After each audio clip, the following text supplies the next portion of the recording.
Not many things are quite as perfect of a match as college students and caffeine, especially during finals week when I couldn't help but notice that whether I'm sitting in class, walking through campus, or studying at the library, that seemingly everyone is consuming some sort of caffeine. Which got me thinking, is caffeine addiction a bigger problem than we think? For more or less, America runs on caffeine, as it surveyed that 90% of people consume caffeine daily. And with college students, it's even higher.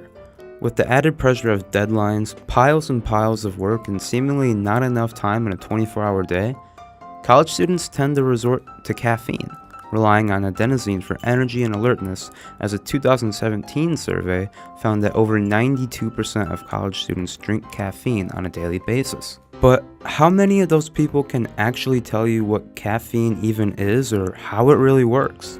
Not many. When you're awake, a chemical called adenosine slowly accumulates in your brain.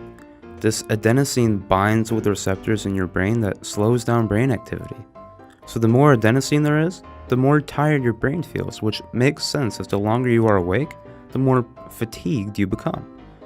While you sleep, the concentration of adenosine declines, gradually promoting a sense of wakefulness. Conversely, the caffeine in your coffee is incredibly similar to adenosine in structure. The caffeine works its way through your bloodstream where it competes and binds with adenosine receptors. Because it's not adenosine, the sleepiness factor isn't felt, which is why consuming caffeine makes you feel more awake for those late night study sessions. Caffeine also stimulates the production of adrenaline, which increases your heart rate, gets your blood pumping, and even opens up your airways.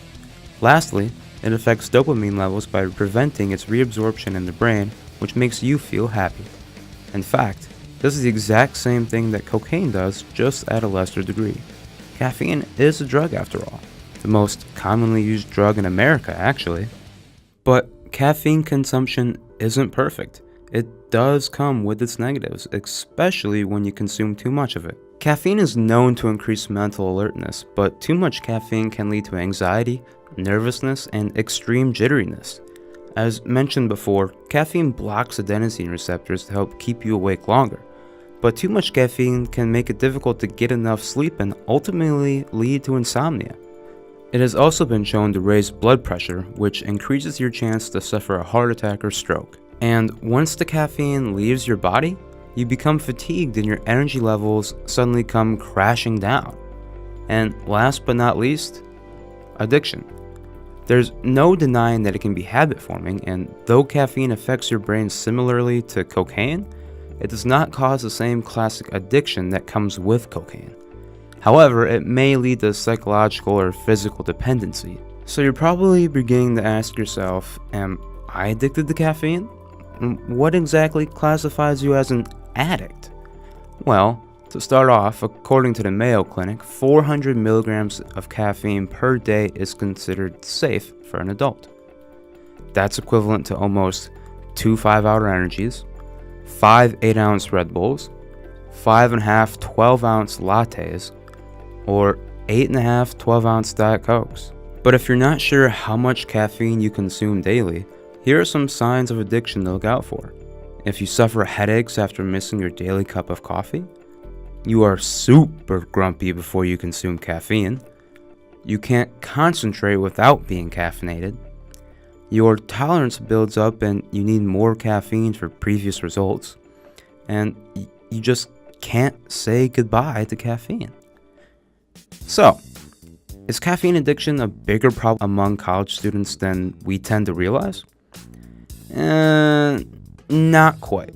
According to Dr. Steve Nazilski, Associate Professor of Nutrition at Grand Valley State University, he believes it classifies more as a caffeine reliance or dependency, but not quite to the point of addiction. And according to my survey of 50 Grand Valley State students, he seems to be right. Of the 50 students, 48 said that they consume caffeine daily, but only 2 students saying that they consume over the suggested 400 milligram limit. So, caffeine is a legal drug that comes with plenty of both positives and negatives, but it's important to know just how much is too much before it starts to have a very negative effect on your health. Caffeine can give students the boost they need to stay awake in class and finish their work. However, it is easy to become too reliant on caffeinated drinks in replacement of practicing healthy habits such as sleeping and time management.